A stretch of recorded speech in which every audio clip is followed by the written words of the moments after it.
And since we're using PocketBase, we're going to use PocketBase Client SDK. So a library or a JavaScript framework that will allow us handling authentication and even database calling from our front end. We go back to our files, to the static directory. Inside the static directory, inside the JS, we'll create a new file. We call this file pocketbase.min.js, and we get the minified script from the PocketBase client-side SDK, and I will put the link of this file as well in the description below. You copy the content and paste it right here. Then you can save.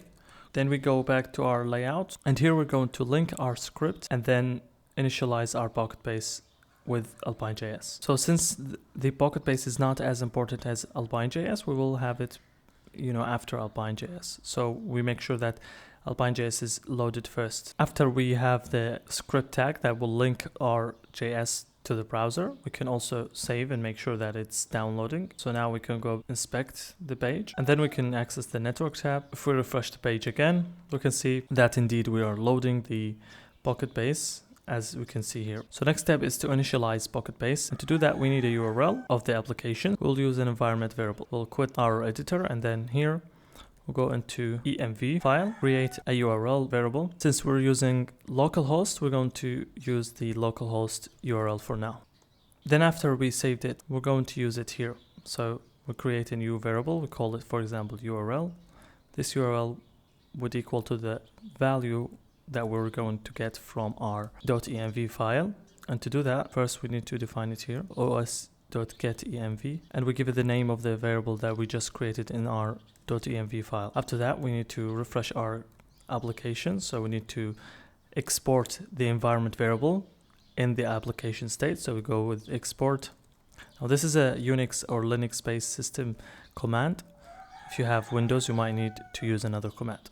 But basically what we would do, we will cat the file .env, and then we will pipe this result of this to the xargs.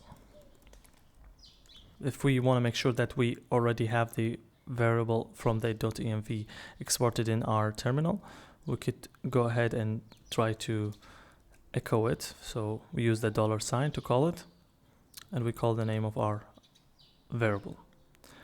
And as you can see, we already have exported it successfully, so we can go ahead and run our application.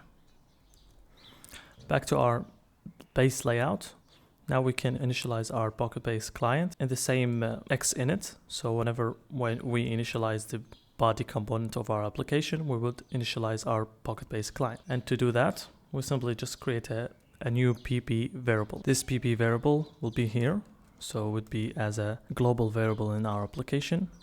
And this variable will hold the pp client, which means the PocketBase client value. Here we simply just say pp equals to new PocketBase, just like that, and we give it obviously the URL.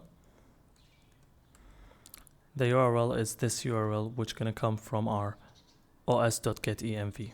After this, we can also maybe console log the pp client to make sure that we have it already. We hit save, and then we refresh our page, go back to inspect to the console, and we can see that we have a client here, meaning that we successfully have initialized PocketBase.